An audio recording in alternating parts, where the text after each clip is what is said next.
Rombongan kloter pertama jemaah calon haji embarkasi Palembang asal Oku Timur, Sumatera Selatan tiba di Asrama Haji Sumsel pada Jumat 2 Mei 2025 sore. Pelayanan jemaah dilakukan prima, terutama jemaah lanjut usia dan penyandang disabilitas.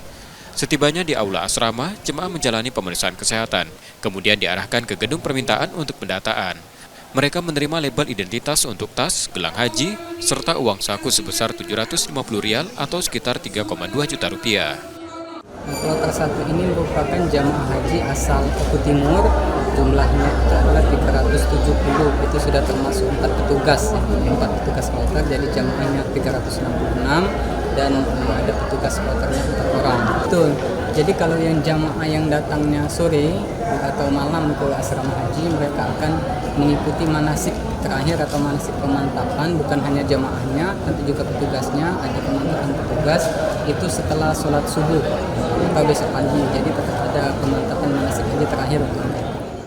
Kloter pertama embarkasi Palembang ini terdapat 141 jemaah berusia di atas 60 tahun, termasuk 27 jemaah kategori lansia. Salah satunya Salimin, 93 tahun. Selain lansia, terlihat pula jemaah yang menggunakan kursi roda, seperti Marlina, 54 tahun, yang seharusnya berangkat haji pada 2023, namun tertunda akibat pandemi. Berangkatnya sama siapa, Mbak? Kali sinten, Bang? Ibu istri. Pengantarnya anak-anaknya. Ada Pak.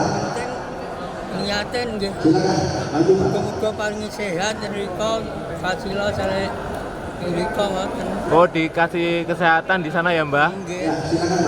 Mbak, kerjanya apa, Mbak? Tani. Oh, petani. Ya persiapannya ya terutama fisik lah gitu kan, karena saya sakit kan, jadi persiapan ya fisik gitu.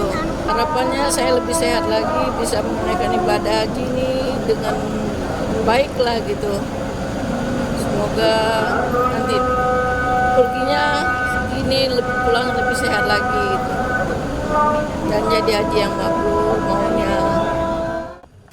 Jemaah menginap 1 malam di asrama haji sebelum diberangkatkan pada Sabtu 3 Mei 2025 sekitar pukul 18.30 waktu Indonesia Barat.